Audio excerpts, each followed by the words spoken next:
And she was like, well, I thought we were supposed to look out for each other. And I thought you knew that I was trying to break into that industry. I was like, we haven't even talked. I had no idea. And all these accusations were just being thrown at me in a message. And I was like, I stopped and I took a couple of deep breaths and I was like, what did I do to warrant this? Or is this not my issue? And I need to kind of focus more on maybe she's not in a good headspace, right? So I continued with my, pleasantries and moved forward. And then the message after that was like, I guess I misunderstood our friendship. And I was like, well, I said, well, what's the misunderstanding?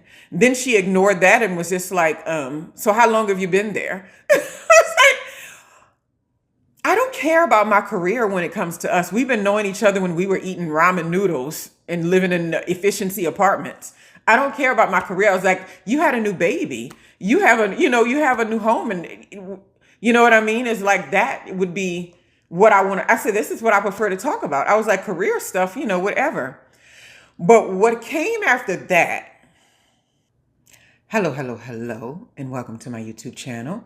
My name is Jameelah, and I'm a master manifester, and I'm sure you are too, because you're watching content like this. The name of this channel is Holistic Manifesting because I believe in a whole body, whole mind, and whole being experience when it comes to manifesting the lives that we choose, right? What I'm discussing today is something that is very near and dear to me, and I think a lot of adult people in general deal with these sort of things with friendships. I want to talk about when friendships wither away, or what I really want to talk about is when friendships have expired, but we try to hold on to them. Like, what does that look like and what happens, right? So this is a little bit of a story time, but at the same time, I do have a couple of points. So I had been having a really, really good friend that I had been friends with since, I didn't even think about this before I started it. Probably 20 years at this point. Probably from when I was I first moved to Dallas. When I first moved to Texas, I met her at a job. And we just were fast friends after that. And we did so many things together over the years, I can honestly say. We had the same kind of mindset with a lot of things throughout all our 20s and then most of our 30s for the most part. I can honestly say that the friendship became under question when this person married someone who was sort of an abusive person. And if anybody is connected to anybody like that, it's really hard to watch. And so it makes you kind of take a little bit of a distance from it because you know that it's not something that you can fix. You can just be available for it, right? And this is something that happens, I think, particularly in female relationships, because like I said before, I don't think everything is gendered, but I do know that we're socialized to understand friendships differently as male and female, right?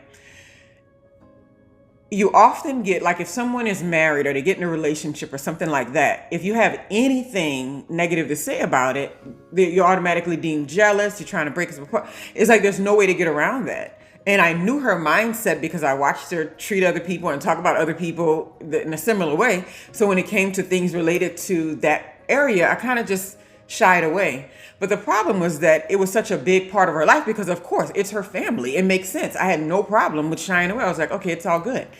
But at the same time, I was like, man, there's some things that are really like you tell me stories. It's like, what am I supposed to do with that information? My advice is not going to be keep doing it. That's just not who I am. And so I found myself constantly like muting myself. I would listen and go, oh, wow, that's awful. And I kind of go, okay, whew, like that. And so I know what people do in those type of situations, especially if you have like an abusive spouse or something like that. They triangulate to make sure that you're not closer to the person than they are. You're not closer to them. So her significant other severely wedged holes in like our friendship in many different ways, right? Even so much as like answering text messages for her. And I thought it was her, and it was not her, it was him. And so those things started to really be roadblocks into the connection, and I couldn't like speak directly to her at any given time. It was always through her husband. And I just didn't know what to do with that. And so I think that we did so much stuff. Like we had the same type of, career goals and dreams and aspects and all that kind of stuff. We both worked on PhDs. We both were into like, we want to homeschool our kids. Like we had a lot of a similar mindset when it came to that. But that situation kind of really like, man, I didn't see that coming in a sense. And mind you, I'm very introverted and so is she. So we would really go like 4 months or whatever without speaking to each other. It was very normal throughout the years, right? And then we go through a period to where we're like going to lunch, hanging out and doing things together. And that was how we operated. And that's what made the friendship so easy, because we were very similar in that way. So that was why one of the biggest reasons I did not want to give this friendship up. I did not want to walk away from it in any kind of way. I wanted to hold on to what we had as opposed to what was currently occurring in the environment, right? And so everybody has these little flaws or little things that they do that you see them do to other people. And then you never really think, well, I'm your friend, I'm your homegirl, this is not going to happen with us, that kind of thing. You get that mindset. But everything now, the way it finally ended, it showed me that you were right all along, but there was nothing that you could do specifically to change the outcome that was going to happen. Because when people are vibrating at different frequencies, it's almost nothing you can do to be on the same page. Stuff is going to keep getting in the way, right? Like if someone says, let's have a lunch date, it's going to keep on falling through. They're going to have plans to come visit you. It's going to fall through. It's because you're not in the same frequency. You're not in the same mental space. You're not in the same spiritual place at all either. But you love the person and you appreciate them and you enjoy the friendship, but it is what it is at this point. And so just a quick story time with this. I hadn't heard from her in a very long time, and I saw that she had got a new position, and I was like, oh, congratulations, it's amazing, blah, blah, blah. And it just happens to be a company I was doing some contract work for. And I didn't hear from her. And I was like, interesting, I don't know. Then I texted her a time ago and I was just like, how's it been going? Blah, blah, blah. Because we had went on an international trip. And so we hadn't talked when we came back very much. And we tend to be that way. And she sent a picture of a baby. It's just like, oh, I had a baby. Oh, meet so-and-so. And I was like, wow, we don't tell each other when we're having kids. But at the same time, you already know my truth and the way that I see the world. Nobody owes you anything. And I'm like, oh, how beautiful. He looks amazing. I was like, wow, congratulations. I was like, that's so nice. And I was expecting that there would be a text message exchange, but that was it. And I was like, what is up with that? Which makes me feel like it probably wasn't even her answering me, because that's a history there. And so I was like, So then I tried to call, and then there was nothing. So I was like, well, I waited months, and I was like, it's perfectly fine. If people don't want to talk to you anymore, it's perfectly okay. There's nothing wrong with that, even though your feelings might be hurt, but you can just move on from it and do that. But when she replied to me from this old message that I sent nearly 8 months ago, and was like, her first response was, when did you start working at that company? And why didn't you tell me you had gotten a position there or something? And I was like, what? Who is this?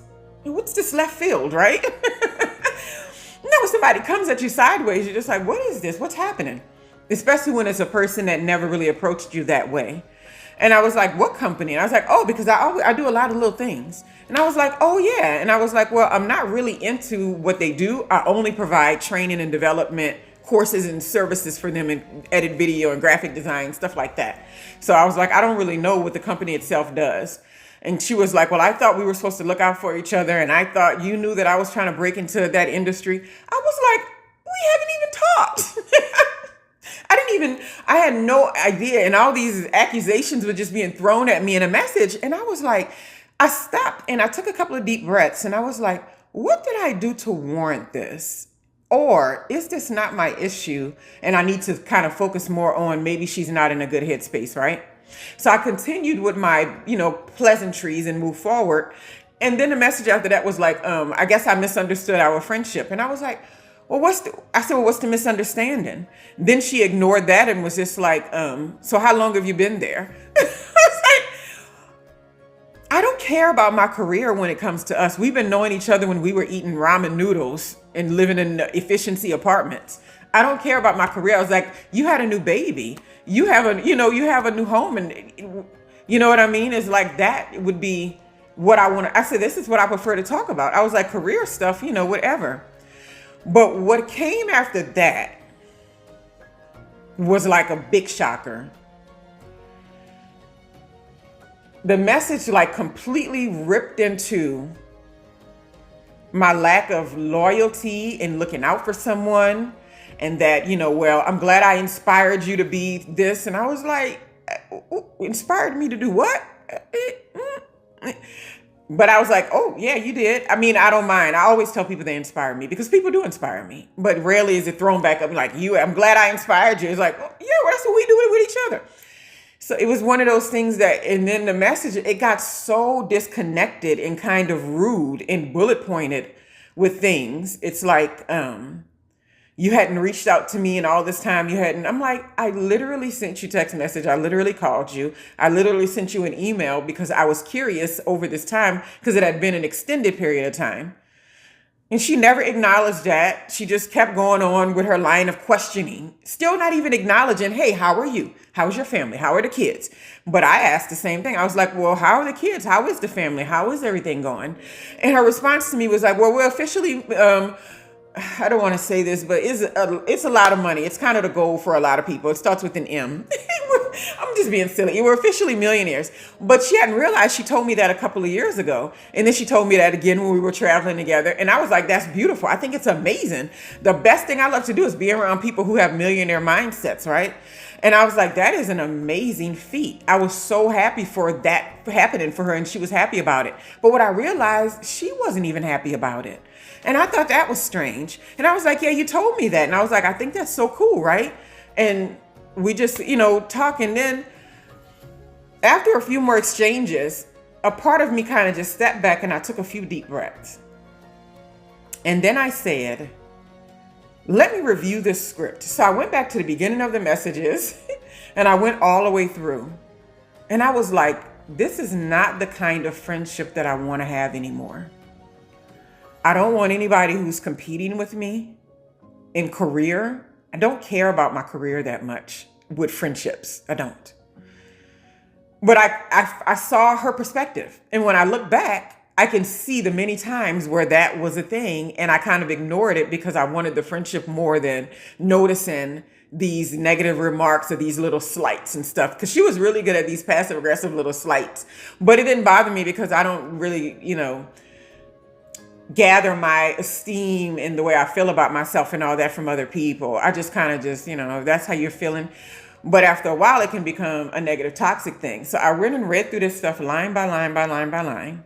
And I was like, this is insane.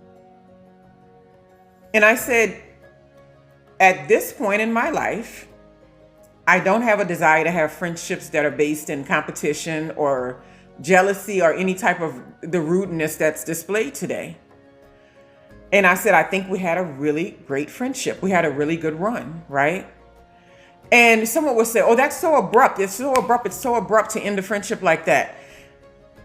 That friendship was already over. It was over many times before that. I was holding on to it because it was a long-term friendship. It was a fun connection, and had shifted. And sometimes you can't weather the storms of life with people all the way through. And sometimes you dip out and then come back, right? And so when I sent this message, it was the first time in my life I was ever completely and utterly direct with an adult friendship and said that this is not the type of friendship I would like to have. And at this point, because of the way that you feel about me, I think the best decision would be for us to end this friendship, and maybe we come back together at some point, or maybe not, right? And it's perfectly okay. And then I didn't hear nothing for a long time, probably like a couple of days. And then I get back this giant paragraph of like everything that I did wrong. It's like, you didn't, text me or check on me. You didn't. Everything was focused on her. And I'm like, it's always been like this. I just don't know how to do those type of relationships anymore. It's just like, you didn't tell me you had a position there. You didn't try to help me with my career. Well, you just finished saying that y'all were millionaires. That's not a person in my book that's like begging for help. I didn't even know. And then she told me over and over and over again that, what was it?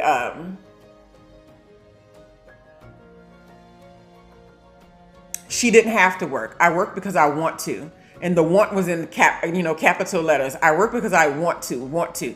And I was like, that's beautiful. You have small children. That is amazing. I was like, because a lot of us work because we got to pay these bills, right? But I mean, like, she was like, I work because I want to. And I was like, that's amazing. I've always been inspired by that with her, just the way that she carried on with her life and the way that she managed things, except for the kind of abusive a bit spouse. A bit, I don't know how deep it runs, but the things I heard was just too much for me. So anyway, I was like, I was trying to figure out, like, what did I do wrong? But then I said, you know what? I don't have to do this. I don't have to do it. Because my thought process is, when it comes to friendships that are withering away, when you are no longer on the same page, it's easy to have a conversation about that. It's very easy, right?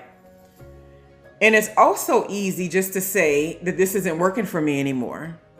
But to belittle or bash someone who's not even in your space, like, I'm not even in your vicinity. How do I get blamed for all these things that's going wrong in your life? And I haven't talked to you in like 8-9 months. It's kind of interesting to me. And I was like, I don't want to build connections like that anymore. I don't want to have any kind of connections where I'm constantly walking on eggshells or thinking, if I say that, she might be offended by this. If I do this, they may be offended. If I, because I'm rapid fire. I have conversations and I say a lot of stuff, and I'm very good in conversations when people can hold their own and they're rapid fire too, right? And the intellectual building just keeps on going, and it's really fun to me. But at the same time, that was never something that we actually had. Most of the conversations and the ideas and all that kind of stuff was brought on by stuff that I brought to the table in conversations. But she was always open to it, and we had good conversations after that sort of thing. And we go on trips, we do things. It was always, me planning things, planning everything. So I was looking back and thinking, like, I was the one that was doing all the fun stuff and buying gifts for the kids and making sure I was saying happy birthdays and all this sort of thing. And it wasn't being reciprocated. So sometimes it's like, when we don't need things, we'll keep these friendships because we're like, well, I don't really need somebody to be, happy birthday, blah, blah, blah. But at the same time, it's about reciprocation. And when that reciprocation falls off, or it's not there, or it's not available, or it's something that you require now in your relationships, it tends to turn into a negative relationship, whether or not you need the reciprocation or not. So I could go on for a minute ignoring these, jabs and slights and, this attitude, passive aggressiveness, things like that, and just be happy to be present. I did it for many years. But at the same time, what quality of friendship is that at the end of the day? Because what you're doing is simply just trying to hold on to the idea, hold on to what you had. But you got to look at friendships and things. Even relationships, I feel the same way. I know people think that, relationships, romantic ones, are supposed to last forever. I'm not of that belief in any kind of way whatsoever. I've had really good connections with people that last for a short period of time. They might have not been at the maturity level to let it go with peace and ease. They let it go with anger sometimes, which is okay. But I don't have a problem with that, because to me, we're all leaving here anyway. This is temporary, right? At the end of the day, I've been to so many elderly people's funerals in my own family. And the first thing I think of is like, man, I bet their day-to-day life, they thought everything was just so important and so big. I think deep all the time. I can't even stop myself from going there. And I just think about how many things weren't important by the time we laid that person to rest. And so when I think about people like, and they're going, 50 years of marriage, it's cool and dandy, but I don't find value in that the way a lot of other people do. My value is, what was it like for 50 years? What were the people like? What were the interactions like? How were y'all as a couple, or were you bringing each other down and you're just holding on to the thing, right? I don't believe you should just all willy-nilly throw people in and out of your life and stuff like that, because people have inherent value in your life. Otherwise, you wouldn't have them in there.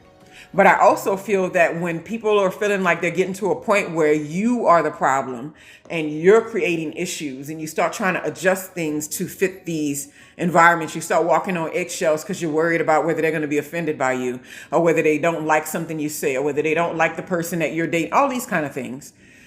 The friendship becomes more of a liability than it is an asset. And then so someone might say, well, how long do you go, and how long, what is it to know? I think that there's no time limit on that. I think that if you end that friendship in the peaceful way that I did, being very direct, I'm so proud of myself, because I was not that person. I was always like, they don't seem like they like me, moving on. But this friendship was valuable to me, and it still is, right? I don't want to shut the door completely. What I will say is that it's not working right now. And so in her response after the long paragraph of these, statements, it was like, yeah, it's not working right now for me either. And I was like, what did I do? But then I let it go. I was like, it doesn't matter. Sometimes you didn't do anything. Sometimes you're just on different frequencies. Sometimes you're in different spaces in your lives, right? Sometimes there is competition. Sometimes there is a little bit of jealousy. Sometimes there is a little bit of animosity or something like that based on something that happened in the past. You may not know what it is, but it's not anything to do with you sometimes, because it's literally their projections often, right? So that was my quick little story time with holding on to those things. You have to know when it's time to sever the tie, and depending on the person and how valuable their connection has been to you in your life, you may decide, I'm going to shut the door for now. But if at some point we are vibrating on the same frequency where our mindsets align and our energy aligns, I want that door to be open, because you're a good person. Whatever this is right here is just what it is right here, right? But you're a great person, and I enjoyed, going on international trips. I enjoyed road trips. I enjoyed learning new things. I mean, we did a lot of stuff together for like almost 20 years, right? And so I say all this to say that in order to move forward in life, and in order to truly live in your personal truth, and in order to truly carry that respect and those boundaries across the board, sometimes it means letting go of these friendships. If not for long term, just for a temporary time. Sometimes it means hitting the reset button and getting your head straight, and then going to a yoga retreat, and then coming back, all sunshine and roses or whatever, right? Sometimes that's what it means. And funny, I mentioned yoga because, I do quite a bit of yoga. But back in the day, I was a lot into yoga. It was like my meditation. And I remember I took her to a class with me one time. And I had been practicing yoga for like almost 6-7 years at that point. I mean, like, I was standing on my head. I was doing all the acrobatic things I can still do now. And I remember she came and she was so aggravated that she couldn't do everything. And I'm like, you're not supposed to. You don't practice yoga. I was like, this is a practice. They call it a practice for a reason. It's over time.